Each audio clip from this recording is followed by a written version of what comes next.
humanism, to make good trouble, to forge solidarities. So welcome to this very timely panel on Asian Americans and civil liberties in the age of mass deportation.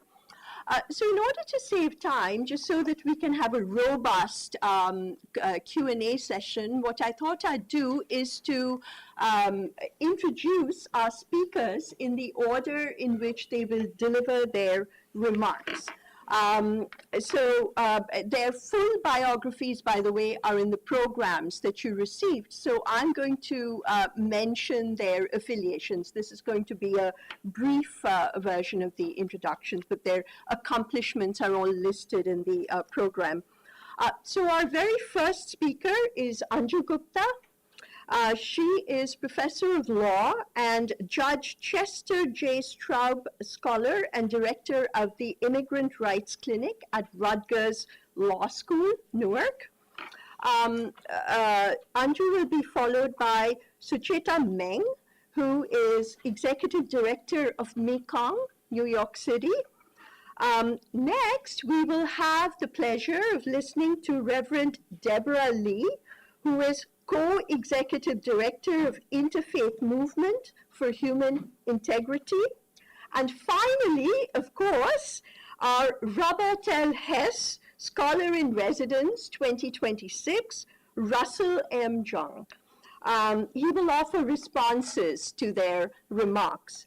Our Hess Scholar is Professor of Asian American Studies at San Francisco State University, and very importantly, co-founder of Stop AAIP Hate. And with that, I give you Anju Gupta.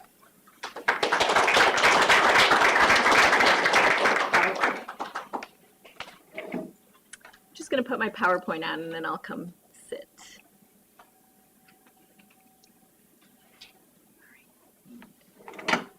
And I'm I hope this clicker works. Thank you all so much for having me here today and for attending this talk. As Professor Sengupta mentioned, I'm a law professor at Rutgers. I also teach at Columbia University in the law school, where I teach refugee law and immigration law. I also founded and direct the Immigrant Rights Clinic at Rutgers, where we represent mostly detained, but also some non-detained individuals seeking various forms of relief from removal or deportation. So my students are representing people seeking, for example, refugee status or other forms of relief, and I supervise them. So today I'm sort of the legal person on the panel, and I'll be kind of setting the stage for our other amazing speakers by talking about frankly, the racist history of U.S. immigration law.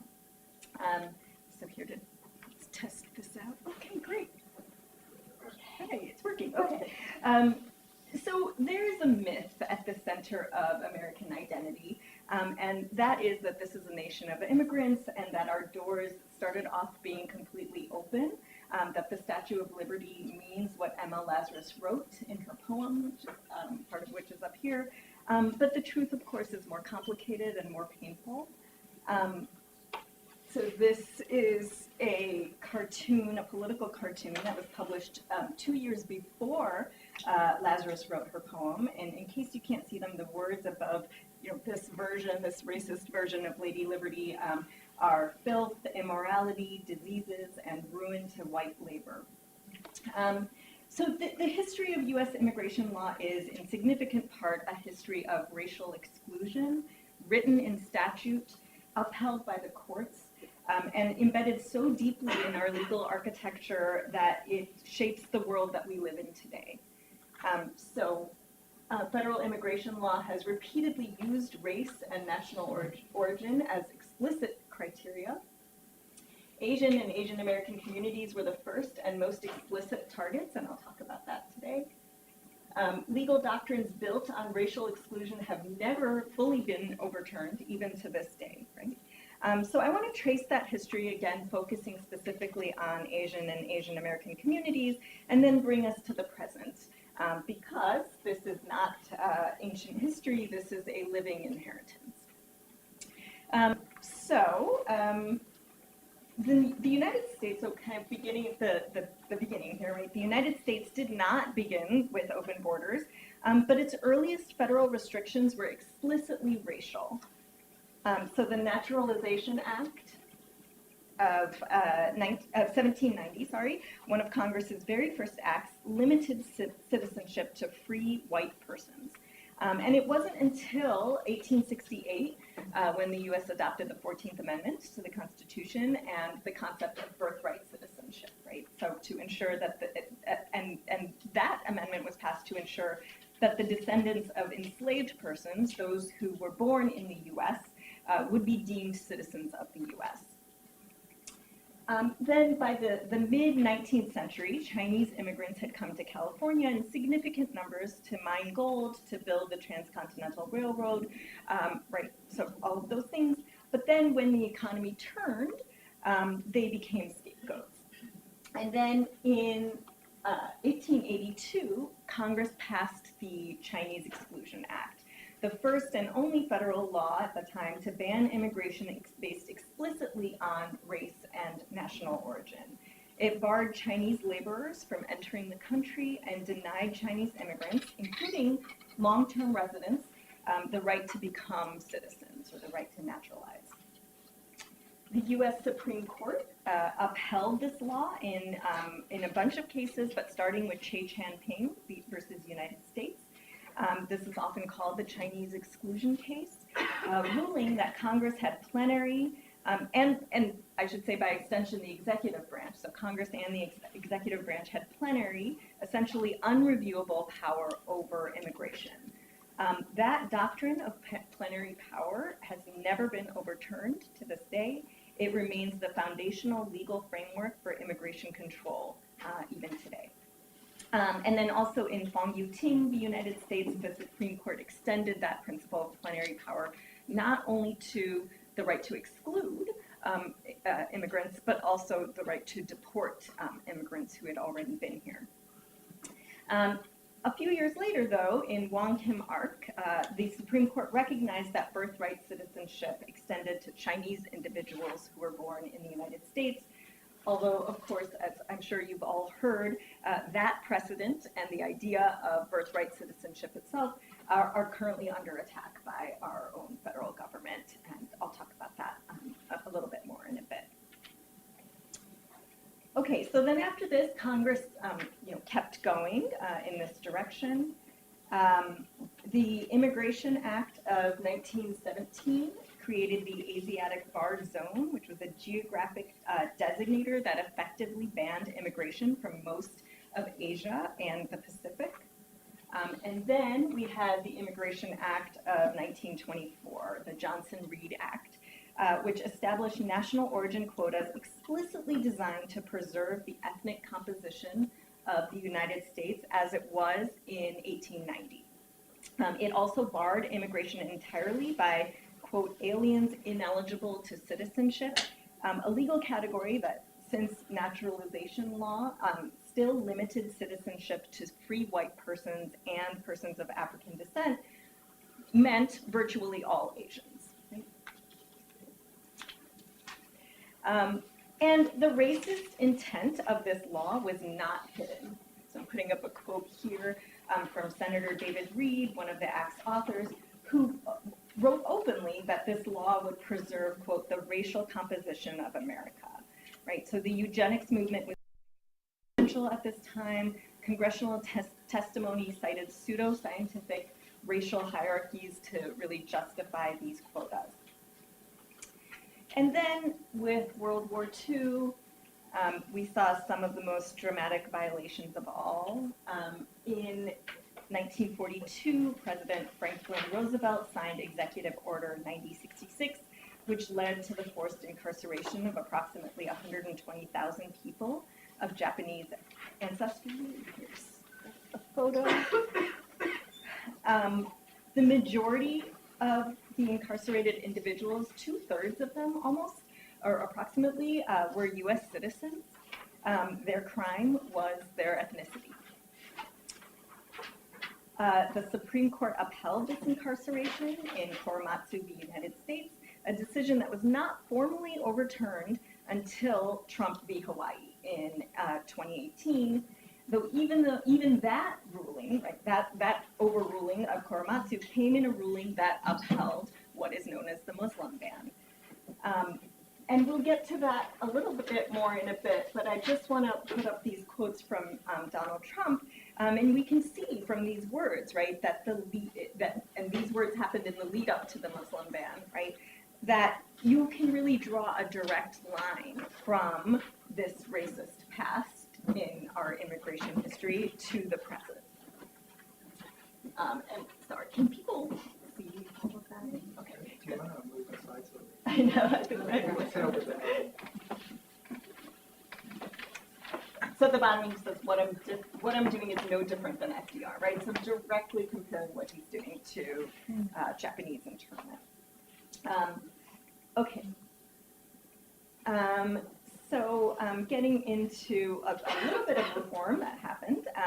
So in 1965 was the Hart-Celler Act. This is sometimes celebrated as kind of the end of that story. And so there are some things that the Hart-Celler Act did, right? It abolished the national origin quota system. It opened immigration from Asia and Africa. It prioritized family unification and skills over the racist quotas, right? And it was at the time seen as a genuine civil rights achievement, I would say. But it also introduced numerical caps on Western Hemisphere immigration for the first time. So for example, it established a 20,000 visa per country cap, significantly restricting immigration from Mexico and Latin America, which were previously unrestricted. And that really set the conditions for the unauthorized or undocumented migration that we're from Latin America that we're seeing today, and that would become a decades-long political flashpoint. And then also in terms of the things that didn't change, right, the plenary power doctrine, that legal precedent from the late 1980s was untouched, and the executive retained near unchecked authority over who gets to enter and who gets to stay. So basically the foundation that was laid in the late 1800s remained in place and remains in place to this day. So that brings us to the present moment. So we're living in that inheritance right now, right? The same plenary power doctrine that upheld the Chinese Exclusion Act was invoked to justify the Muslim travel ban in Trump v. Hawaii, right?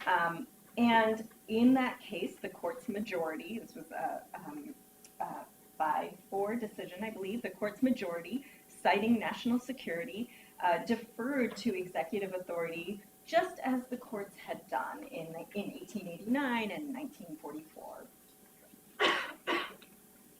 And so today, right, we're watching, what are we seeing today, right? We're seeing mass deportation operations, some of the largest in American history, that have separated families, swept up U.S. citizens in error even, sent people to prisons in third countries, some countries that they've never even been to before, without due process. The administration has invoked the Alien Enemies Act of 1798, a wartime statute to bypass ordinary immigration proceedings. The executive branch, assisted by the Supreme Court, has curtailed non-citizens' rights to bond hearings. For Asian Americans, I think the present moment carries some particular resonance, right? Anti-Asian hate crimes surged dramatically during and after the COVID-19 pandemic. Political rhetoric about China has inflamed suspicion of Chinese Americans in ways that echo sort of the yellow peril fears of the 19th century. We've seen attack on students, particularly in response to student protesters exercising their First Amendment rights. We've seen visa revocations, oftentimes targeting countries like China and India. And of course, as I mentioned before, we're now seeing an attack on birthright citizenship, even the concept of birthright citizenship, and the rationale behind those attacks often involves fictitious and racist tropes involving the concept of birth tourism or anchor babies, right? So it just a quick closing thought, right? So there is, as I hope this presentation has made clear, there's a through line between the Chinese Exclusion Act of 1882 to the Muslim ban of 2017. And from the Asiatic barred zone to today's deportation flights landing in countries that have no relationship to the people on board. That through line is the architecture of exclusion, doctrines, precedents, and statutes that were built on racial logic and that have never been fully dismantled. I'm trying to end with some hope, right? So the good news is that the law changes when people demand it. The Chinese Exclusion Act was repealed in 1943, in part because Chinese Americans and their allies organized, and Congress finally found it politically convenient to act. Korematsu survivors fought for decades to win the Civil Liberties Act of 1988, which provided a formal apology and reparations for Japanese American incarceration. And of course, we're now seeing the real impact of organizing in places like Minneapolis and elsewhere, right? So progress is possible, but it requires naming what is happening clearly, right? These are not bureaucratic disputes about visa categories. They are, as they always have been, questions about who counts as American. And the answer to that question has never been determined by law alone. It has always been determined by people willing to fight for a different answer. Thank you.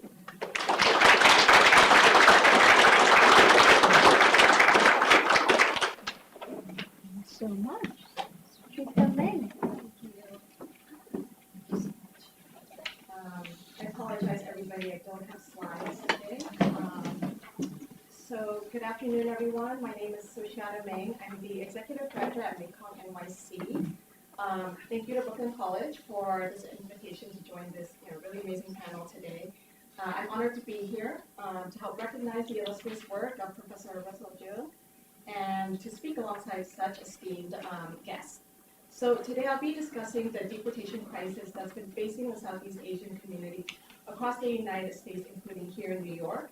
But first, I'd like to share some background on our organization. So Mekong NYC is a social justice organization based in the Bronx, and we are dedicated to organizing and uplifting the Southeast Asian community in the Bronx and throughout New York City. Our community mostly consists of people from Cambodia and Vietnam who initially arrived in this country 30, 40 years ago after the war in Southeast Asia, which most people know here as the Vietnam War. So in terms of uplifting and building power within the Southeast Asian community, we do this through three main areas of work. So one, we organize our community and we work in coalition with other immigrants and communities of color on a number of significant issues that directly impact our community, including immigrant justice, health justice, and economic democracy. Second, we do this by providing case management and connecting community members to critical programs and resources to ensure that Southeast Asian families can access the social safety net that they need. And then third, we do this by preserving and honoring Southeast Asian arts and culture, the arts and culture of our people, as a way to heal our community and to build intergenerational connection between Southeast Asian young people and the Southeast Asian elders in the community. So across all of this work, deportation defense has been and continues to be a key priority for us at Mekong NYC. Today, the Southeast Asian community is facing record levels of detention and deportation under Trump 2.0. Unfortunately, though, this crisis for our community is not new. So for more than 25 years, Southeast Asian refugees and immigrants across the country, including here in New York, have been targeted for deportation, detention, and separation from their loved ones. So today, approximately 15,000 Southeast Asian individuals across the country remain at risk of deportation and are living in fear every single day. So I'm gonna go back into the history of this a little bit. So these deportations of Southeast Asian people are the direct result of decades of really harmful American policies, both abroad and here at home in the United States. The roots of this crisis trace back to the Vietnam War, the Khmer Rouge genocide in Cambodia, and the mass carpet bombing of Laos. All of these events were really deeply shaped by U.S. military intervention, which really upended the lives of millions of Southeast Asian people, including the lives of my own family who left Cambodia and came to the United States as refugees in the early 1980s. So in the aftermath of all of this, violence and chaos in Southeast Asia, which was, shaped by U.S. militarism, the U.S. government resettled over 1.2 million Southeast Asian refugees from Cambodia, Laos, and Vietnam across the United States.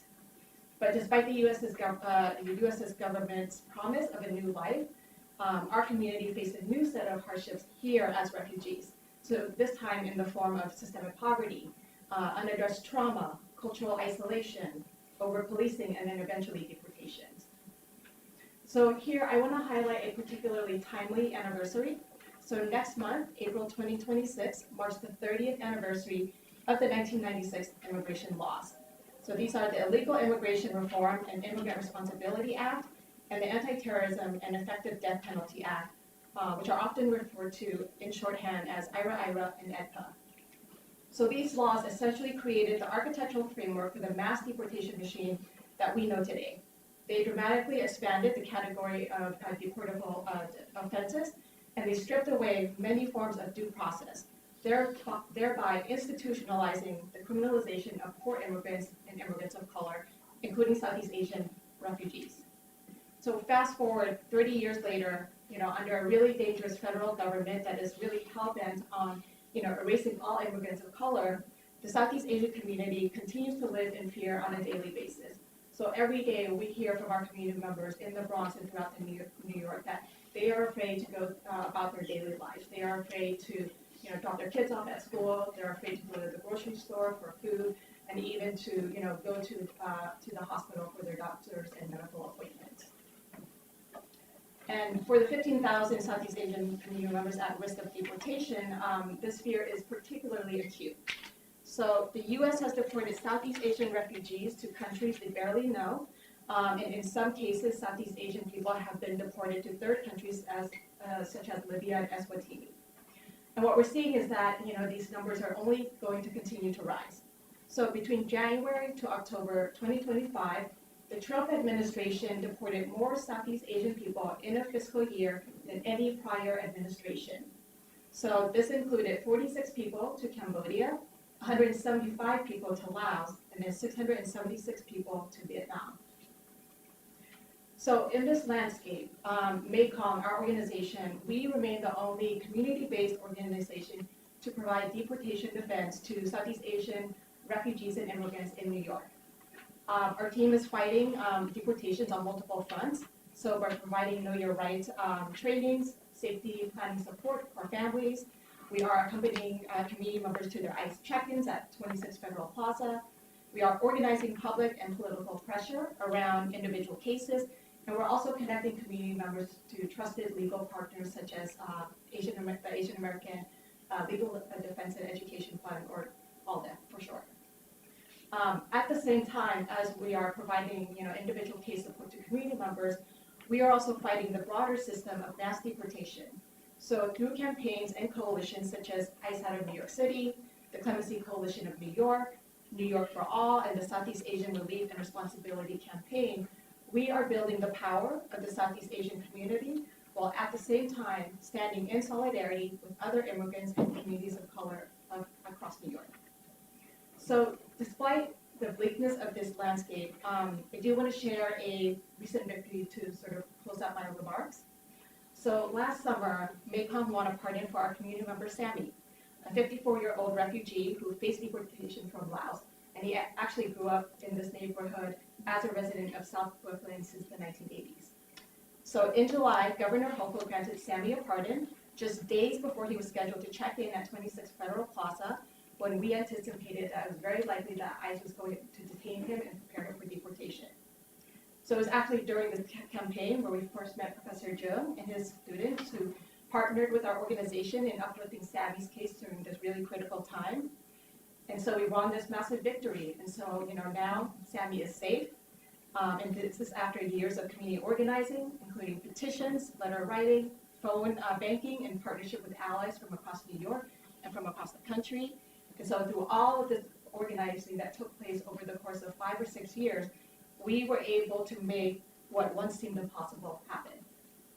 So today, as a result of, all of these years of organizing and all of this, collaborative effort, Sammy remains home in Brooklyn with his loved ones, not too far away from here.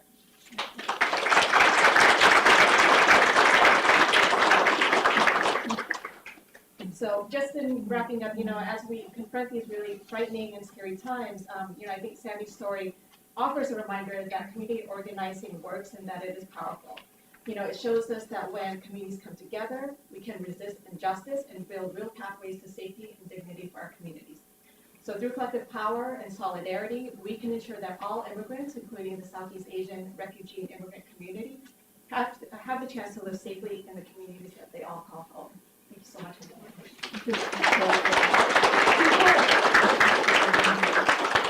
Reverend. Good afternoon, everyone. My name is Reverend Deb. They call me Rev Deb. I am part of the Chinese diaspora. My family has been in diaspora for about I think I'm the 7th generation. So on my mother's side through Indonesia, and on my father's side through Mexico. My grandfather probably tried to come to the United States, but because of the Chinese Exclusion Act was not able to, and so many other Chinese went to Mexico. And there, he lived for a couple decades, had a family and a business, and then in the 1930s, Mexico had its own exclusion policies, and Chinese in Mexico were expelled.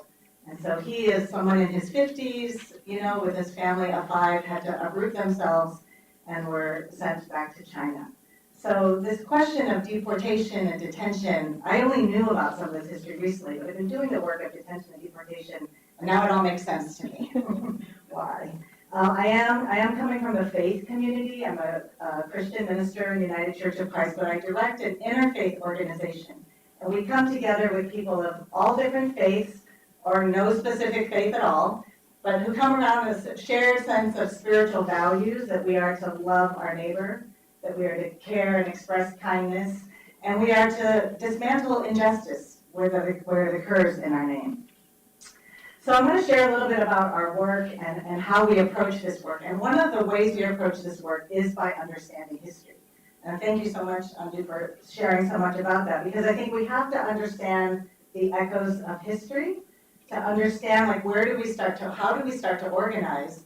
Because what affected my grandfather, several generations ago, is now affecting someone else's grandfather today. In California in specific, I just want to give a brief context setting for California, because California is very new as a state, as part of the United States. And it only became part of the United States about less than 200 years ago. So in 1848, it was Mexico. And because of a war that the U.S. conquered this piece of Mexico, and that was ceded to the United States. So when the first Chinese came to California, they were also coming in at a period of time of a massive genocide of indigenous peoples. And so we have to understand even the anti-racist laws towards Chinese and Asians as part of an extension of genocidal racist policies towards indigenous people. And when Chinese came as part of the gold rush, I think about that, what is it like to arrive in a place that has just experienced genocide, and to be, in a way, part of a settler, project. So in the time period of the gold rush in California, the first 25 years when California became part of the United States, 80% of Native Americans were killed in 25 years. 80% of Native Californians were killed. And the Chinese came to be part of this extractive cash crop. There had already been cash crops in the east part of the United States, cotton, right, and other things, sugar. But for the West Coast, it was gold, and it was railroads. And Chinese were the labor for this cash crop. There have been subsequent series of cash crops in California. Many of the fruits and vegetables that we all eat are done in massive agribusiness cash crops.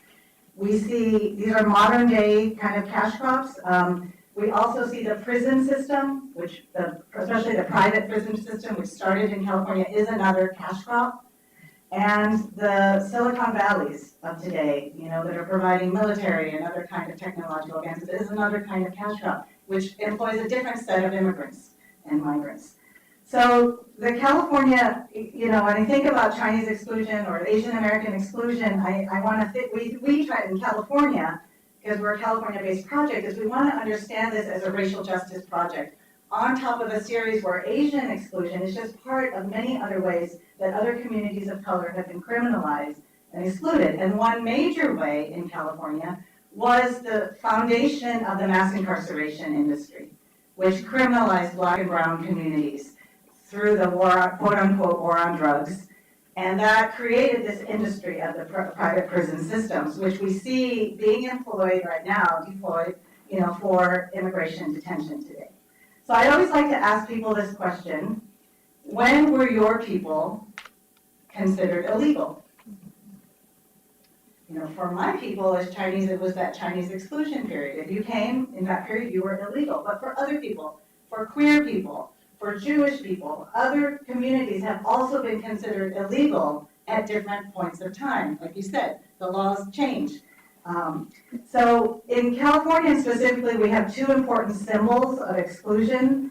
One is Angel Island, which was the very first immigration detention center. It's right in the middle of the bay, right next to Alcatraz, so it's like the other tourist area. But that is a symbol of immigration detention that contradicts, the Statue of Liberty that's here in Ellis Island. The other symbol of exclusion in California is the border. And it's it's both the U.S.-Mexico border, which is one of the largest borders in the world between two countries, and it's also the Pacific border, the border between California and the United States and the rest of the Pacific. So we are actually a border state in many ways. And so one of the ways our organization has been trying to help people frame and understand history and what's happening today is by doing pilgrimages. And many religious traditions have a practice of pilgrimage where you go to a holy site. So we have named holy sites as sites of suffering. Places where people's lives have been torn apart and lost, and sites of suffering. So this began in 2010. It was the 100th anniversary of Angel Island as a carceral facility. And, as a way, we brought 400, I think you were there. We brought 400 people, many who were, it was three languages, English, Spanish, and Chinese, to go to that place and to pray and to remember and to hear stories, hear the stories in the walls of those buildings that still exist, and hear the stories of today. And to bring people who can testify to what immigration detention looks like today and connect that story. So that's one of those. We also bring people to the border. Right now, one of the annual pilgrimages we hold is a pilgrimage that takes people to all the detention centers in California.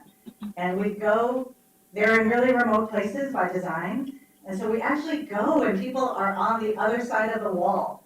And they know that we're coming and they feel that they're not forgotten and that someone cares about them. We bring family members who can't, that sometimes the mother doesn't drive and things like that. We bring them in buses to be able to go and witness and bear witness.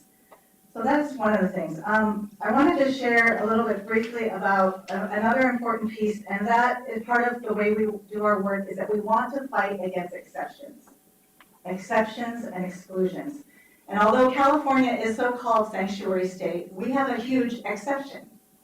And the exception to the sanctuary state is if you have ever committed a felony. It doesn't apply to you.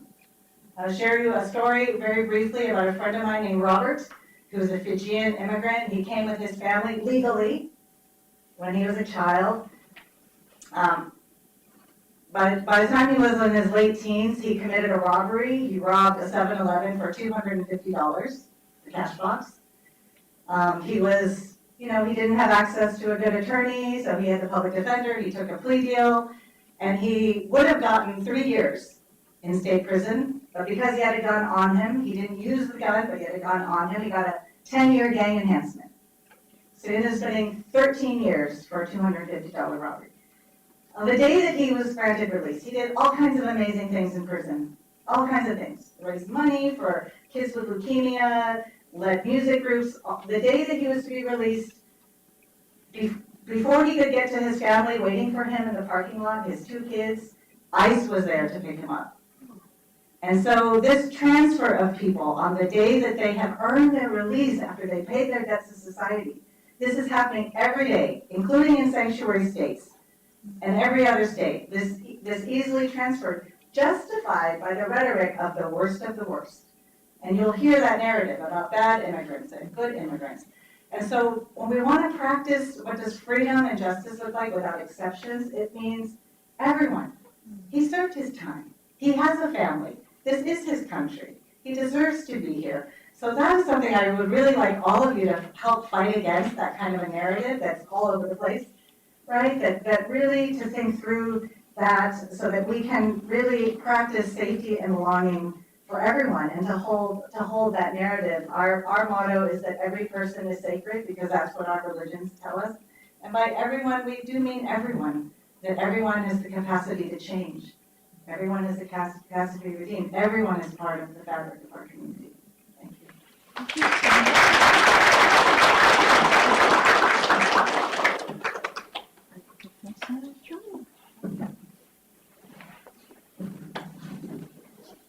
Good afternoon, everybody. I'd like to also thank the great panelists for their presentations and for this opportunity to discuss a real weighty issue of mass deportation, especially as it pertains to Asian Americans. And I'd like to just highlight a couple of what each panelist spoke about, and then we can open up for questions and answers. So think about what you are going to ask about, and I look forward to hearing from you and talking to you. First of all, Professor Gupta talked about our historical roots of exclusion and deportation and how that was based on primarily Asians as a paradigmatic alien. And I just want students to really understand, for you heard each panelist talk about America as an imperialist project. They're trying to build an empire here on this land, committing genocide against indigenous people.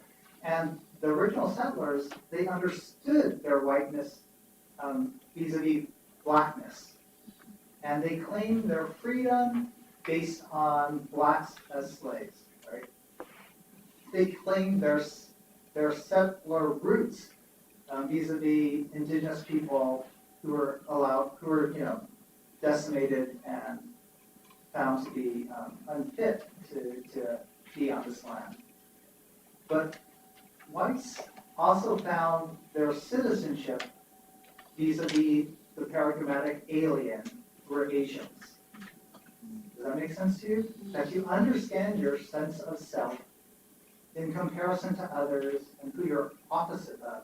So they could see their whiteness because they weren't black. They could see their settlerness because they weren't indigenous. They could see how they were citizens who belonged here because Asians didn't. And that's the basis of our laws. It wasn't just racial, and this is something that's sort of interesting that I'm learning more and more. Their citizenship wasn't just based on the claim that we're not Asian racially, so we deserve to be here as citizens, but it's also because we are Christians. And the whole notion of Christian nationalism came because whites saw themselves as Christian nationalists vis-a-vis the heathen Chinese. And Professor Gupta showed this slide of the Statue of Liberty.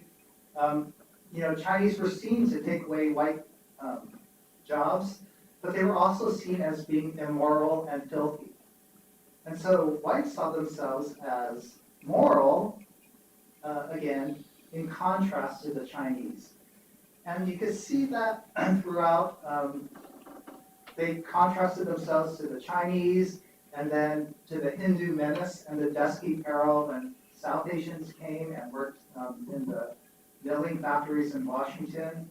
They saw themselves as different from the Japanese Buddhists who were declared enemy aliens during World War II. And now it comes all the way up to the Muslim ban. And we have this understanding of, or what scholars call the menacing Muslim, that America understands itself in relationship to not only people of color who look different, but also people of color who have faith traditions that are different. So just understand that these roots of who America thinks belongs, the architecture of how we create laws to include and to exclude, aren't just based on race and class, sexuality, but also on religion. And that sense of alienage is sort of depicted here on this panel. So here's a panel of aliens. It's scary. Actually, my great-granduncle was deported. I'm a grandson of paper sons, so my grandfather was undocumented and had to come because of excluding laws under a different name. So I just wanted to put that forth. So she talked about, again, because of American imperialism and U.S. militarism, we go into Southeast Asia and we create wars, ostensibly to stop the domino effect of Asian countries becoming communist. But because of these wars, it was so disruptive. I would argue, again, if we just started an Asian American Studies minor here at Brooklyn College, pretty much every Asian group came here because of war and because of American wars. And you think about all the wars America's been involved with, Japan, Korea, all the enemies, Vietnam, Cambodia, they were all Asian nations. And so that's, again, how we're seen as alien threats. But what's scary now that Shoshige talked about was, I think now, so many people are having to check in with ICE. And again, if you were formerly incarcerated, you have to check in. If you were a refugee and you didn't gain citizenship, you have to check in. And the great fear is whenever you check in, you get detained and deported. So ICE appointments are really, really terrifying moments. And what's even more scary when we talk to Sammy and to a lot of the members, the fear isn't being deported to another country. The first fear is now they can deport you to a third nation and you have no idea where you're going to go and your family has no idea where you're going to go. You could just be disappeared to Libya or Honduras. And so that's one great terror. But for the Asian Americans that I talk to, the greatest fear is family separation. And you can imagine for yourself, for Asian families are really tight. When they come over as refugees, you really have to rely on your family. And to be separated from your family permanently without any redress is a worse punishment than going to jail. One of our friends talked about, I was given a life sentence in prison, but being deported is an eternal life sentence because he's separated from his family. And so when you think about deportation is just a civil penalty, but it's a worse punishment than even going to jail. Our friends talk about going to ICE detention, and these for-profit prisons are a lot worse than going to a federal penitentiary. So we have to understand for our military state is sending people to third nations and creating cruel and unusual punishments for people. It's double jeopardy. They're formally incarcerated, they paid their sentence, but now they're punishing them again, right? A second time by separating them from their family. I just want to share that human element of how difficult it is for a lot of our Southeast Asian communities to have to go through that fear and to have to face ICE check-ins. And then Rev Dev talked a lot about, she always connects the dots, right? And how Asians were here, were seen to be the model minority, but were actually complicit of the American colonial settlers. And we're also taking over the land. We're also complicit in the system of exploitation, complicit in the system of rape and resource taking. And then she connects the dots. Then we're also complicit in this process of mass incarceration. and that we may think we're free, but how can we be free when our brothers and sisters are mass incarcerated?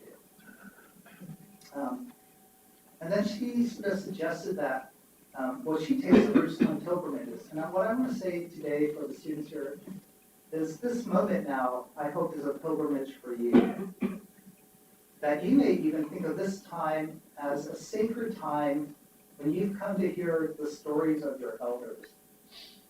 And to be transported to another place. You may be safe physically right now, but enter into that liminal space where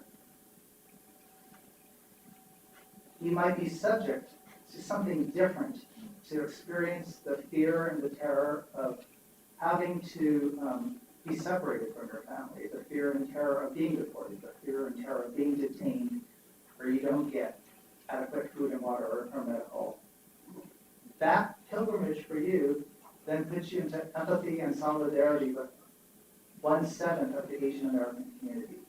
If you could take that pilgrimage, you're in solidarity with millions of migrants here in the US today, having to face this age of mass deportation. So it's a hard pilgrimage. It's a dark journey. But in this journey, this time, I think it makes you human. Because if you're not taking this pilgrimage, then you're removed, you don't care, you're like the administration, they're not human.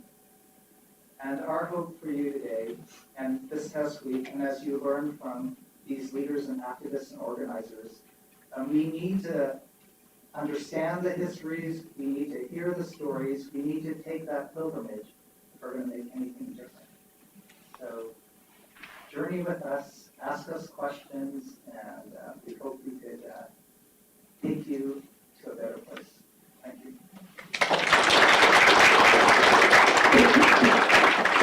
Thank you so much for that incredibly generative discussion. I mean, I think between you, you've not only showed how historical patterns of bigotry have repeated themselves, but also I think among you, you have set forth blueprints for organizing, for connecting communities. And so while I have tons of questions, I'd like to invite our audience to share their thoughts. I think we have here enormous food for discussion and thought. What's on your mind? Any questions? We do have about 20 minutes for questions or so. No comments?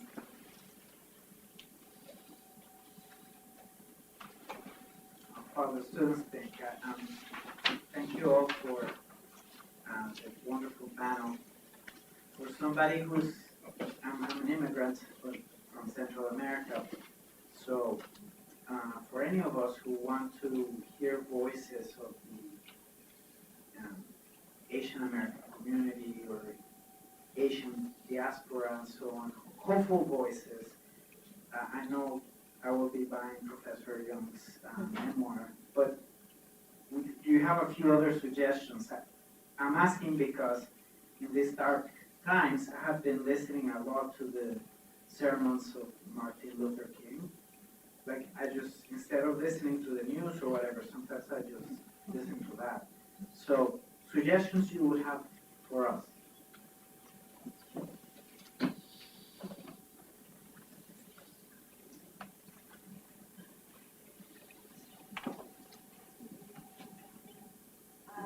So just thinking about, our work and our landscape in New York, I know there's a number of organizations like ours who just are, struggling to keep up with the landscape. And so,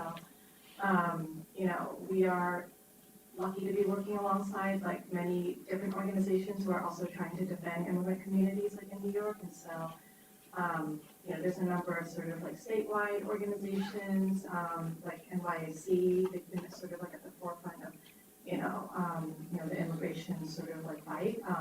And there's also a lot of like community-based organizations like ours where, I think where you can support is in terms of their resources. I think all of us are really sort of like, in need of resources, especially in this time when, the federal government is also going after, nonprofit organizations. So I think resources, financially, time.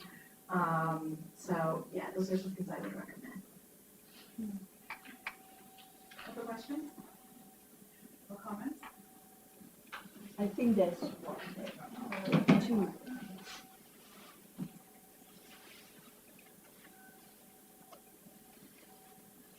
Hello.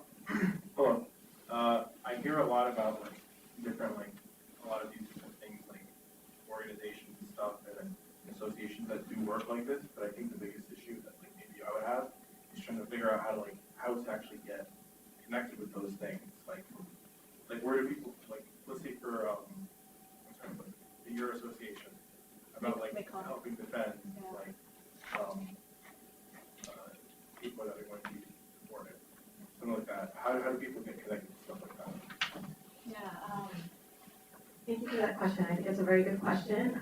So I think, quite honestly, this is something that we're also trying to figure out too, because I think in a lot of instances where, with like small organizations such as ours, like we don't necessarily have a whole department that's like focused on, bringing people in. So what I would say is, stay connected to organizations like ours.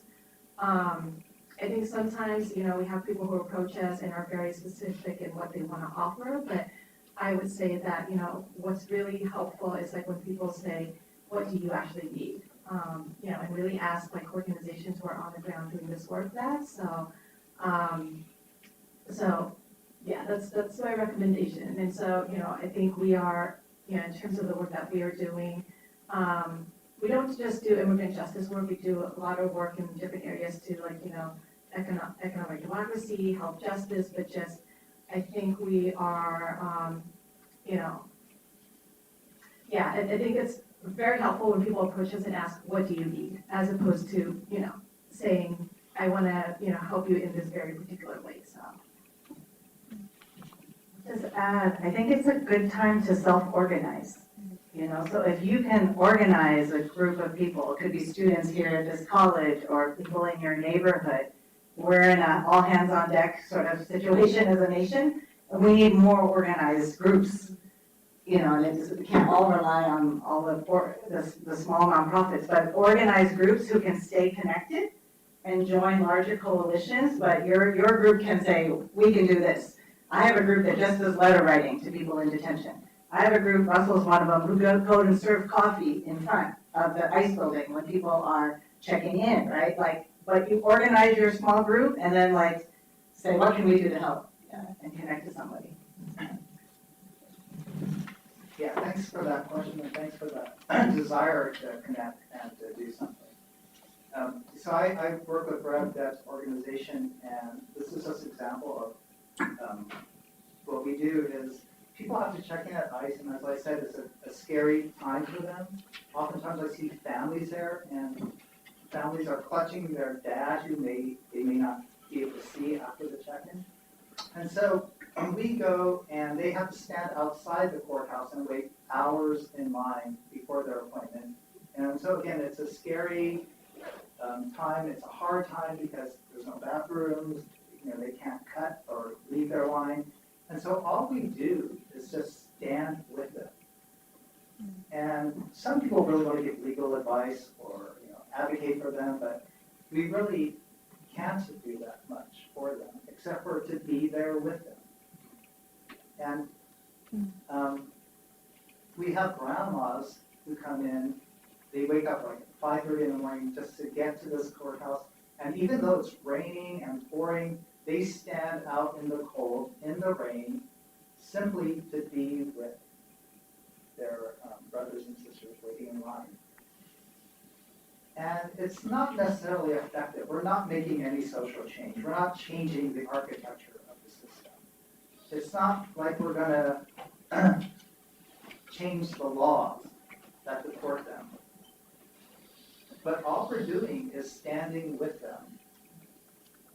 But for me, that's given me a channel of my anger and my frustration. That's given me a community to stand with. And that's given me a sense of solidarity of people I want to belong to. And so it may not seem like much, what we can contribute at this moment, just standing in the rain with people. But maybe for those people, it's all the difference in the world. So whatever way I think you get involved, just get involved. You could change the laws, you could change the history, you could maybe just stand with people. But for me, I know it's given me hope, and it's given me some resilience during this time. And I just want to echo what Rev Deb said, which just the power of grassroots organizing right now. I'm so inspired by what we've seen in Minneapolis over the past couple of months, and all of that was, it was, there were organizations involved, but it wasn't one organization or, even groups of organizations. It was people just networking and forming these signal threads, and then forming these networks where people would drop off groceries to people who were afraid to leave their house, or drive people to doctor's appointments, or watch ICE, right? Sort of tail ICE tape, record what they were doing. All of the things that were happening that were so effective in Minneapolis. It was all like on the ground organization, just individuals looking after their neighbors, literally. And I just find that so inspiring, and I think that's really what the moment calls for.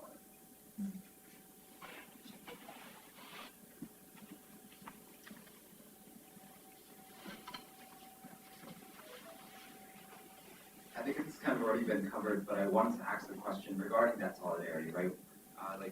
What is the importance of it? Like, what does it mean to show up for people intentionally, out of a want to, right? Out of a want to be in community with people.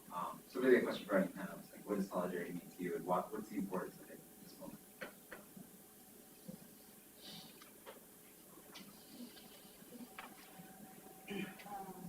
So today I spoke a lot about, the Southeast Asian deportation crisis, but I think in the work that we do, what we talk about a lot also is that, we're not just fighting for, liberation for our people, we want liberation for everybody. And so, in a lot of the work that we do, it involves cross-racial solidarity. So for example, we are also one of the founders, a member of the Clemency Coalition of New York, which is a statewide coalition, multiracial coalition that's trying to push, New York State to grant more clemency. So this includes pardons for, immigrants who are facing deportation, as well as incarcerated people, commutations for incarcerated people. And so, within this umbrella, we talk about how, all of our different communities, the Southeast Asian community, the African community, the Latinx community, we may have different histories, but we have many shared struggles. And so, and that's a shared struggle, and these systems of, injustice that we're facing, they are all the same. And so, for us doing this work in solidarity with other communities of color is really important, because we know that, things won't end when, deportation ends for the Southeast Asian community. It has to end for all people, so. I would say solidarity is like expanding your human family. And, there's an essential truth that we are not actually separate from one another. We breathe the same air. I'm dependent on so many human beings in my life for my life to function that that's invisible to me and often unacknowledged by me. But I think what solidarity is, and I think those opportunities to show up, to get to know somebody who has a different story, to be able to see, how do our stories connect? What's our common relationships between us? Where is it shared? Where is it different? Like that's the beauty of solidarity, of getting to expand who you love, and sharing in that sense of responsibility and oneness with another person. I just want to quickly say, for me, solidarity means taking a stand of who you want to belong to. And as we've been talking about, I don't want to belong to an America that mass incarcerates. I don't want to belong to America with an architecture of exclusion. I want to stand with people in the ICE lines. And so for me, solidarity is what others have said, expanding your family, but also taking a stand of what you want to be about. And Professor Jung has this documentary, which Oak Park Story, which I think would be good to stream on the topic of solidarity. And if you check out the exhibition just outside, you can just get the QR code and you can stream it. We do have time for some more questions. Yeah, I think, did you not have a question? I thought I saw your raised. I'm gonna come here and then I'm gonna get over there. Thanks y'all for being here. I just had a quick question just about the history of it. So how did the treatment of immigrants from places like Southern Europe who were later able to be absorbed as white, how did that differ from the treatment of Asian Americans or Asian immigrants when they first started coming here?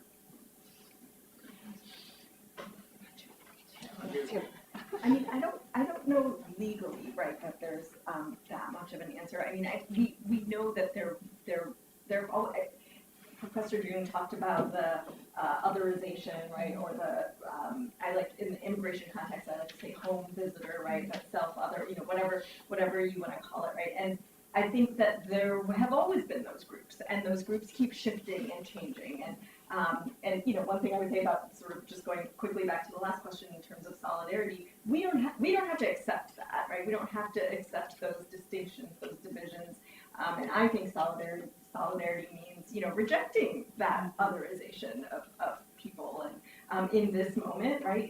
It's immigrants. It's pitting citizens against immigrants, pitting people who did it the right way, who waited in line versus people who are coming undocumented or whatever, right? And we don't have to buy into that. We can reject all of that.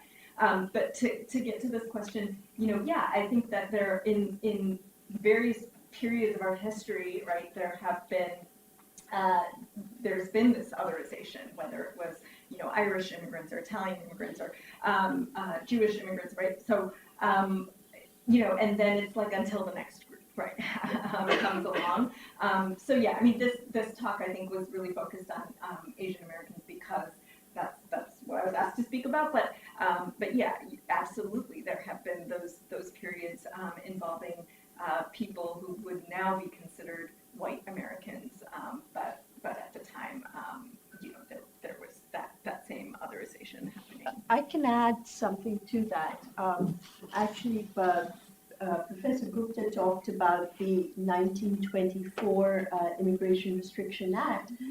It established quotas in effect for Southern and Eastern Europeans, and the whole idea was to restore the Nordic proportion of the American population. And actually, talking about the law, even the history, if you consider the history of abortion restriction, right, the criminalization of abortion, that begins to gain ground in the 19th and especially by the early 20th centuries, because there is this fear, this apprehension that undesirable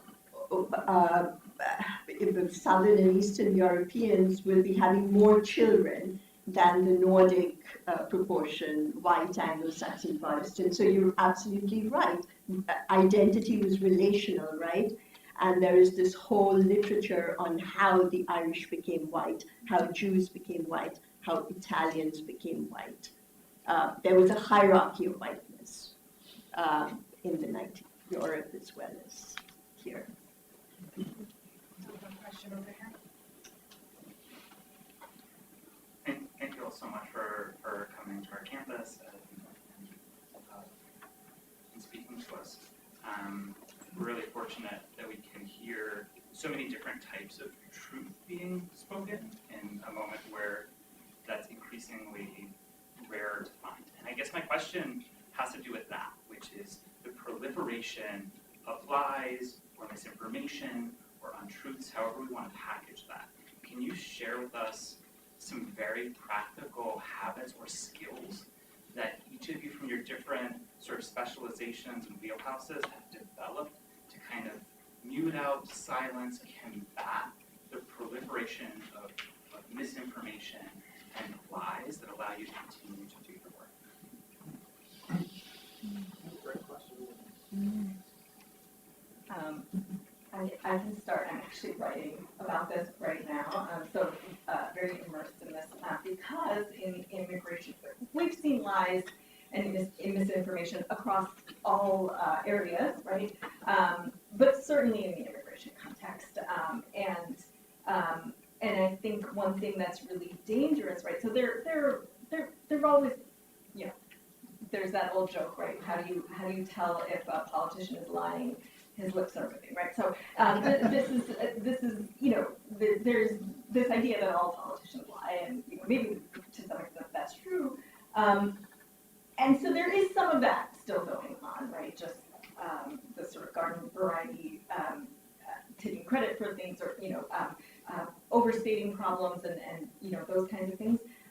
But what I've been sort of studying and writing about is how the lying now, first of all, it's more, there's more of it, it's to a much greater scale, so the degree is different, right? But also the types of lies and things that we're seeing, especially in the immigration context. First of all, lies to really prime the public for, you know, taking certain kinds of actions, like the Muslim ban, for example.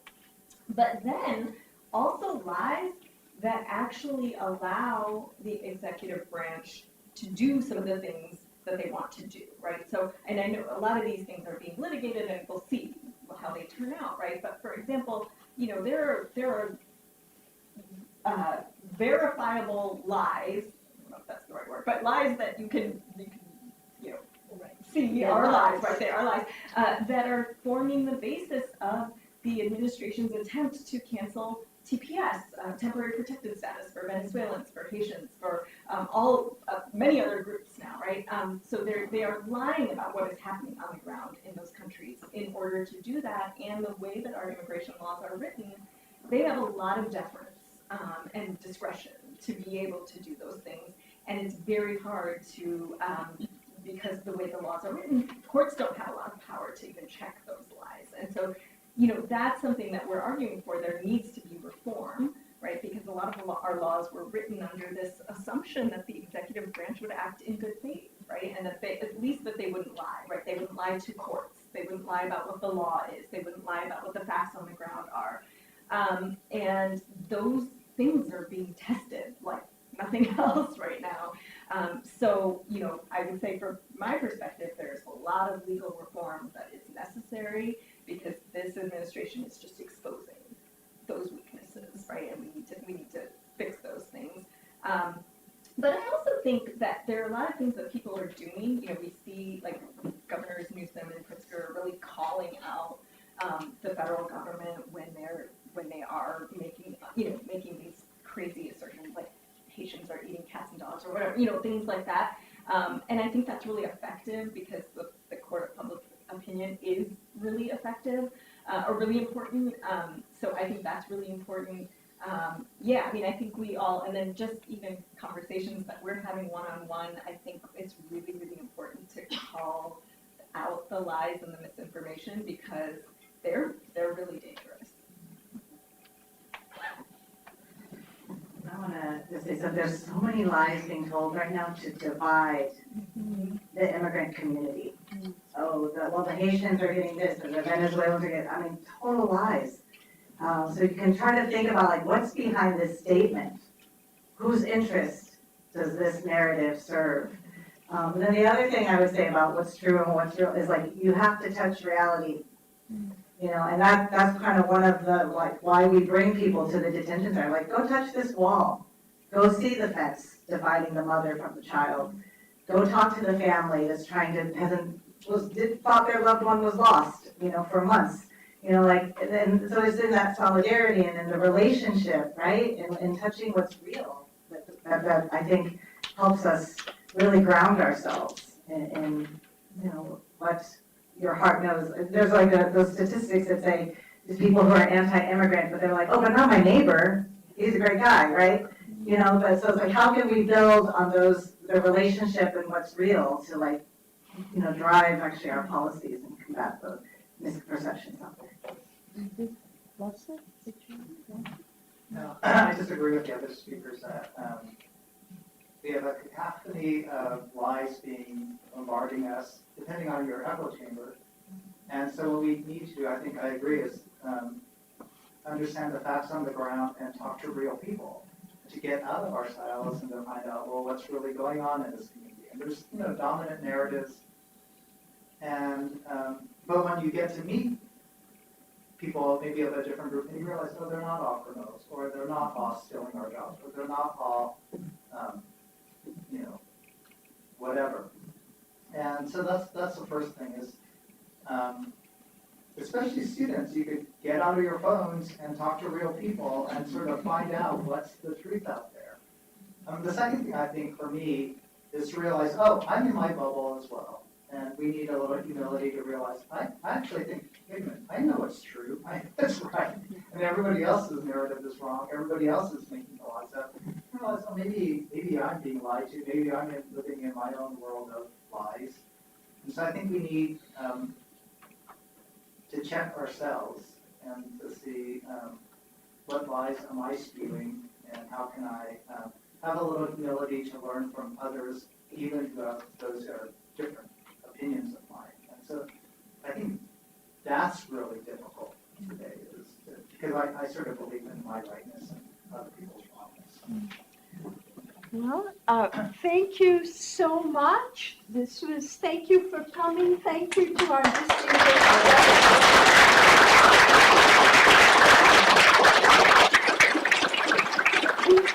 We have a series of wonderful programs lined up tomorrow and the day after, so we hope that you will come to Hope and organizing.